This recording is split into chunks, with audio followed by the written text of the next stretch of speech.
What is up, fantasy fans, comic book fans? As always, I'm Shay from the channel Zachary Shay, narrator of The Gallant by Janny Wirtz, and an avid fantasy and comic book fan. And today I'm going to just go over some comic books that I hauled recently. I kind of went a little crazy buying some comics in the past couple weeks. Just wanted to talk about them. Most of them are Batman. And first up, I got Batman Dark Patterns by Dan Waters, art by Hayden Sherman, who's the artist for Absolute Wonder Woman. Amazing art. Dan Waters is doing amazing work over on Nightwing. I read his backup issues of Detective Comics with Rom V, and I thought he was really excellent with those.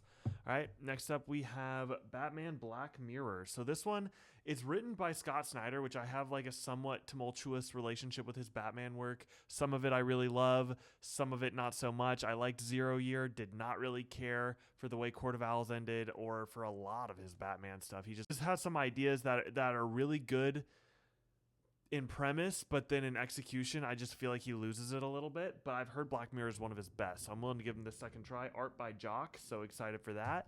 I found the first volume of the Rick Veitch Swamp Thing. So if you're not familiar, this Swamp Thing was like very psychedelic, try to carry on the Alan Moore saga of the Swamp Thing tradition and just do bold, horrific storytelling. And there was a narrative where Swamp Thing goes back in time until he meets Jesus on the cross, and for reasons at the time they're like, no, too risky, we're not releasing it. But they're now releasing that issue now today. I think it's actually already out, so like almost 25 years after it was originally supposed to release. So I'm gonna catch up and read that, and I'm excited for that.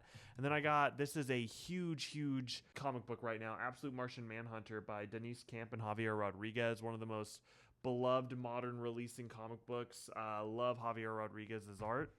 And then I may regret this, but I got Batman The Long Halloween, The Last Halloween, which this is written after the loss of the great Tim Sale, but it is Jeff Loeb writing and other artists mimicking the style of Tim Sale. This is supposed to be a conclusion to the Jeff Loeb, Tim Sale Batman mythos. And then I also got Batman The Demon Trilogy, which is written by Mike Barr and Dennis O'Neil. And I've heard really amazing stuff about this. I'm really excited to learn more about Ra's al Ghul and Talia al Ghul and their relationship with Bruce Wayne. I haven't read some of the older stuff involving those characters, so I'm excited to get to this.